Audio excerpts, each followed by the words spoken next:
The Giver by Lois Lowry, Chapter 16. Jonas did not want to go back. He didn't want the memories, didn't want the honor, didn't want the wisdom, didn't want the pain. He wanted his childhood again, his scraped knees and ball games. He sat in the dwelling alone, watching through the window, seeing children at play, citizens bicycling home from uneventful days at work, ordinary lives free of anguish because he had been selected, as others before him had, to bear their burden. But the choice was not his. He returned each day to the annex room. The Giver was gentle with him for many days following the terrible, shared memory of war. There are so many good memories, the Giver reminded Jonas, and it was true. By now, Jonas had experienced countless bits of happiness, things he had never known of before. He had seen a birthday party, with one child singled out and celebrated on his day, so that now he understood the joy of being an individual, special and unique and proud. He had visited museums and seen paintings filled with all the colors he could now recognize and name. In one ecstatic memory, he had ridden a gleaming brown horse across a field that smelled of damp grass and had dismounted beside a small stream from which both he and the horse drank cold, clear water. Now he understood about animals, and in the moment that the horse turned from the stream and nudged Jonas's shoulder affectionately with its head, he perceived the bonds between animal and human. He had walked through the woods and sat at night beside a campfire. Although he had through the memories learned about the pain of loss and loneliness, now he gained, too, an understanding of solitude and its joy. "What's your favorite?" Jonas asked the Giver. "You don't have to give it away yet," he added quickly. "Just tell me about it so I can look forward to it, because I'll have to receive it when your job is done." The Giver smiled. "Lie down," he said. "I'm happy to give it to you." Jonas felt the joy of it as soon as the memory began. Sometimes it took a while for him to get his bearings, to find his place. But this time he fit right in and felt the happiness that pervaded the memory. He was in a room filled with people, and it was warm, with firelight glowing on a hearth. He could see through a window that outside it was night and snowing. There were colored lights, red and green and yellow, twinkling from a tree, which was oddly inside the room. On a table, lighted candles stood in a polished golden holder and cast a soft, flickering glow. He could smell things cooking, and he heard soft laughter. A golden-haired dog lay sleeping on the floor. On the floor there were packages wrapped in brightly colored paper and tied with gleaming ribbons. As Jonas watched, a small child began to pick up the packages and pass them around the room, to other children, to adults who were obviously parents, and to an older quiet couple, man and woman, who sat smiling on a couch.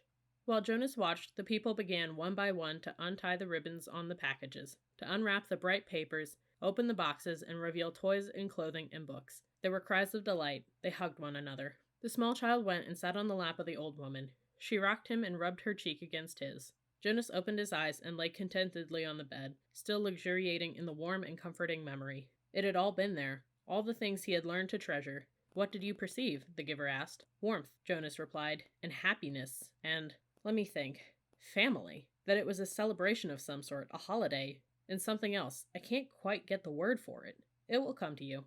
Who are the old people? Why were they there?" It had puzzled Jonas seeing them in the room. The old of the community did not ever leave their special place, the house of the old, where they were so well cared for and respected. They were called grandparents. Grandparents? Grandparents. It meant parents of the parents long ago. Back and back and back? Jonas began to laugh. So actually, there could be parents of the parents of the parents of the parents. The Giver laughed too. "That's right. It's a little like looking at yourself in a mirror, looking at yourself in a mirror." Jonas frowned. "But my parents must have had parents. I never thought about it before. Who are my parents of the parents? Where are they?" "You could go look in the Hall of Open Records. You'd find the names, but think, son. If you apply for children, who will be their parents of the parents? Who will be their grandparents? My mother and father, of course. And where will they be?" Jonas thought. "Oh," he said slowly, "when I finish my training and become a full adult, I'll be given my own dwelling. And when Lily does, a few years later, she'll get her own dwelling, and maybe a spouse and children if she applies for them, and then mother and father, that's right. As long as they're still working and contributing to the community, they'll go and live with the other childless adults, and they won't be part of my life anymore. And after that, when the time comes, they'll go to the house of the old," Jonas went on. He was thinking aloud. "And they'll be well cared for and respected, and when they're released, there will be a celebration." "Which you won't attend," the Giver pointed out. "No, of course not, because I won't even know about it. By then, I'll be so busy with my own life, and Lily will too. So our parents, if we have them, won't know who their parents of parents are either." "It seems to work pretty well that way, doesn't it? The way we do it in our community?" Jonas asked. I just didn't realize there was any other way until I received that memory. It works, the giver agreed. Jonas hesitated. I certainly like the memory, though. I can see why it's your favorite. I couldn't quite get the word for the whole feeling of it. The feeling that was so strong in the room. Love, the giver told him. Jonas repeated it. Love. It was a word and concept new to him. They were both silent for a minute. Then Jonas said, Giver? Yes? I feel very foolish for saying this. Very, very foolish. No need. Nothing is foolish here. Trust the memories and how they make you feel. Well, Jonas said, looking at the floor, I know you don't have the memory anymore, because you gave it to me, so maybe you won't understand this. I will. I'm left with a vague wisp of that one, and I have many other memories of families and holidays and happiness. Of love. Jonas blurted out what he was feeling. I was thinking that, well, I can see that it wasn't a very practical way to live, with the old right there in the same place, where maybe they wouldn't be well taken care of, the way they are now, and that we have a better arranged way of doing things. But anyway, I was feeling, actually, that it was kind of nice then, and I wish we could be that way, and that you could be my grandparent. The family and the memory seemed a little more, he faltered, not being able to find the word he wanted. A little more complete, the giver suggested. Jonas nodded. I like the feeling of love, he confessed. He glanced nervously at the speaker on the wall, reassuring himself that no one was listening. I wish we still had that, he whispered. Of course, he added quickly, I do understand that it wouldn't work very well, and that it's much better to be organized the way we are now. I can see that it was a dangerous way to live. What do you mean? Jonas hesitated. He wasn't certain, really, what he had meant. He could feel that there was a risk involved, though he wasn't sure how. Well, he said finally, grasping for an explanation, they had a fire right there in that room. There was a fire burning in the fireplace, and there were candles on a table. I can certainly see why those things were outlawed. Still, he said slowly, almost to himself, I did like the light they made, and the warmth. Father, Mother, Jonas asked tentatively after the evening meal, I have a question I want to ask you. What is it, Jonas? His father asked. He made himself say the words, though he felt flushed with embarrassment. He had rehearsed them in his mind all the way home from the annex. Do you love me? There was an awkward silence for a moment.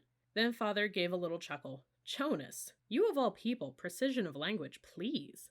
What do you mean? Jonas asked. Amusement was not at all what he had anticipated.